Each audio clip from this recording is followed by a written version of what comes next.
scam តើ visual scam មាននៅកន្លែងណាខ្លះហើយមានផលប៉ះពាល់អ្វីខ្លះទៅលើសុខភាពរបស់បងប្អូនទាំងអស់គ្នារលក visual scam គឺមាននៅជាមួយនឹងទូរស័ព្ទដៃ computer iPad ទូរស័ព្ទម៉ាស៊ីនត្រជាក់និងគ្រឿងឧបករណ៍អេឡិចត្រូនិកដែលបងប្អូនប្រើប្រាស់ជាប្រចាំថ្ងៃតើវាមានផលប៉ះពាល់អ្វីខ្លះដល់សុខភាពបងប្អូនទាំងអស់គ្នាការប៉ះពាល់ដំបូងគឺมันមានរលកសញ្ញាឲ្យបងប្អូនគួរឲ្យកត់សម្គាល់នោះទេប៉ុន្តែនៅពេលដែលបងប្អូនប្រើប្រាស់ទូរស័ព្ទដៃយូរទៅប្រើប្រាស់ computer ប្រើប្រាស់ iPad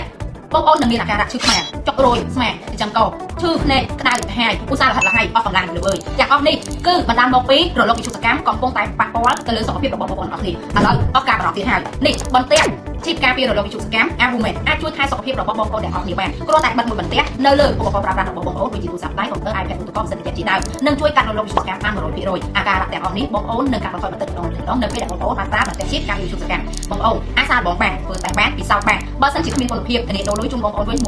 ភ្លាមៗបន្តតែម្ដងចារកទៅនៅណាបានបណ្ដាអ្នកងារលក់របស់ក្រុមហ៊ុនផ្សេងហាងចាសកម្មជាទូទៅបងប្អូនចេញពីកំហា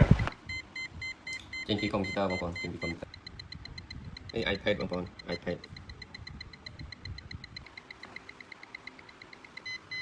ជាបងប្អូនសិនជា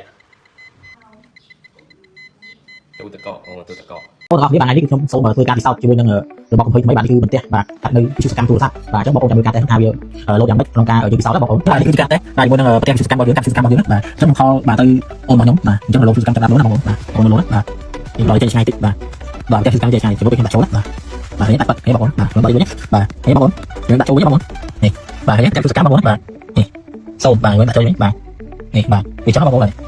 នេះនេះបងប្អូនបាទនេះគឺអានុភាពនៃបន្ទះវិទ្យុសកម្មរបស់យើងណាបាទ